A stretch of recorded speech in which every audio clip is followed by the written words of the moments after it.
It is I, O.G.B.O. This is a Mega Man Codes. We want our people in America, whose parents or grandparents were descendants of slaves, to be allowed to establish a separate state or territory of their own, either on this continent or elsewhere. We believe that our former slave masters are obligated to provide such land and that the area must be fertile and minerally rich.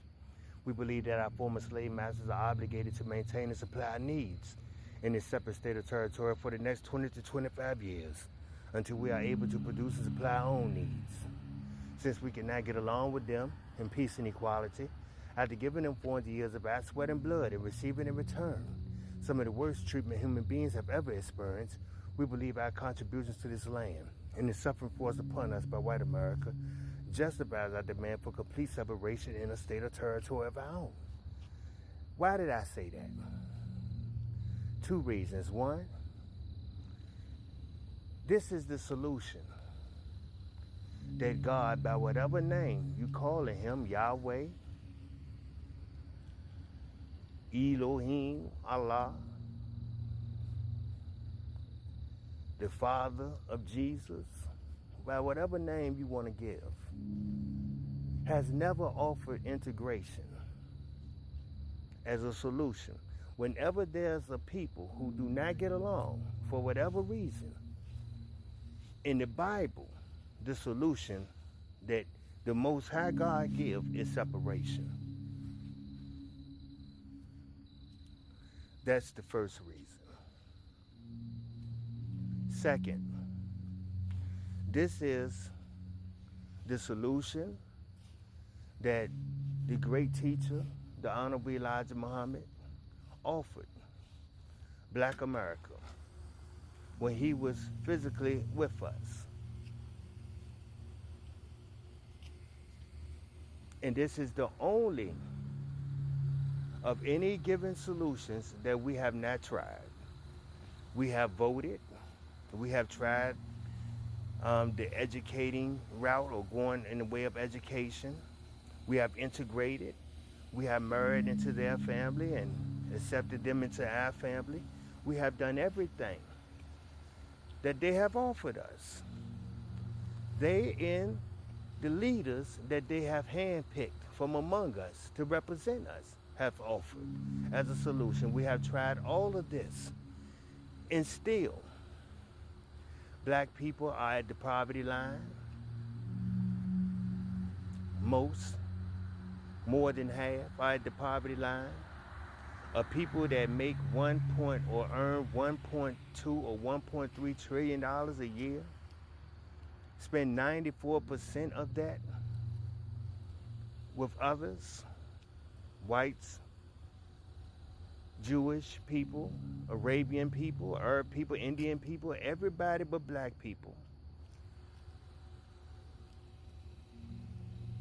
We spend $1.3 trillion in this economy, which if we thought as one people, as a united people, this would make us, I believe, the 9th or the 8th wealthiest nation on the planet. Did you hear me? The 8th or 9th wealthiest nation on the planet, if only we thought like a people. But we are divided on every principle, on every aim. We are divided. We are divided gender, man versus woman. Now the LGBT community. We are divided color line.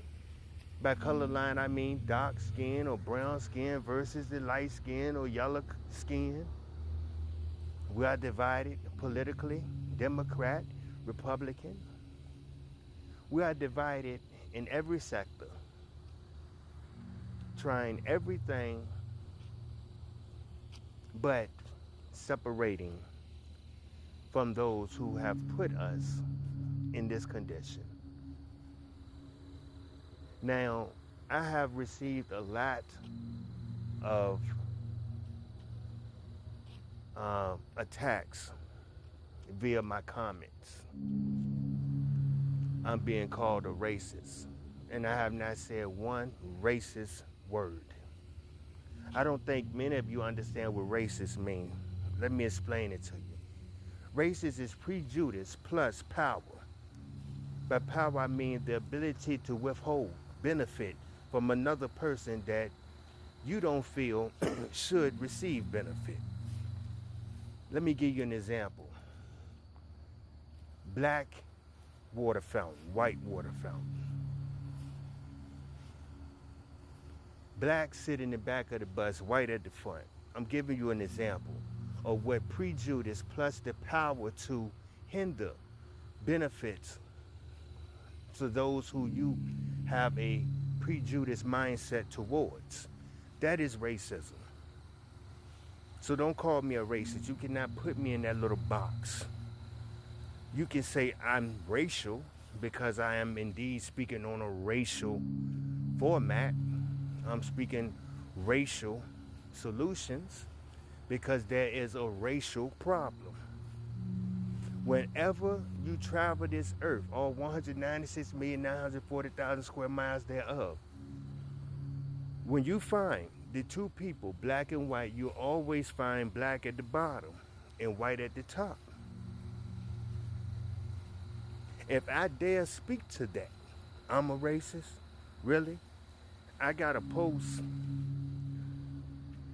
dealing with the KKK, and I say many of the KKK males have traded in their hoods for uniforms, but did you know what their wives and girlfriends traded their hoods in for?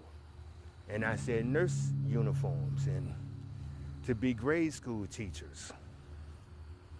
And I was attacked in my comments, called a racist. Let me get this right.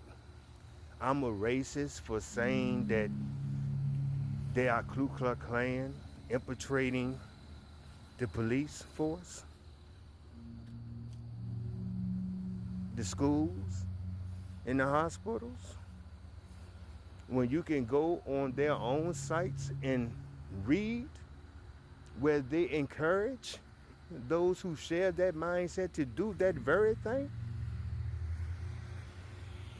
So I'm coming to realize that many of you, by you I mean Caucasian people, are just as ignorant to the racial issues that my people are ignorant to.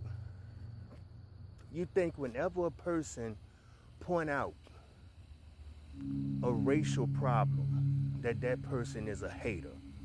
I don't hate no one because of the color of their skin. You can't put me in that little box. I'm not a fool. I'm not ignorant. But at the same time, don't tell me that the apple falls far from its tree. When every place I go on this earth, I find my people at poverty line. And I find your people landlords over my people, taskmasters over my people. Well, that is a racial problem that requires a racial solution. And my teacher, the Honorable Elijah Muhammad, felt that it's now time for black people to buy up some land and begin the work of becoming a nation that is self-determined, self-defined, a nation that has its own goals, its own ambitions, a nation that has its own curriculum. Whereas we no longer have to send our children to the schools of those who are the descendants of those who have enslaved their people. Because this is not intelligent. You would not find Jewish moms and dads sending their children to school to be taught by teachers who look like Hitler, would you? And you wouldn't dare call them racist, would you? But you dare call me racist.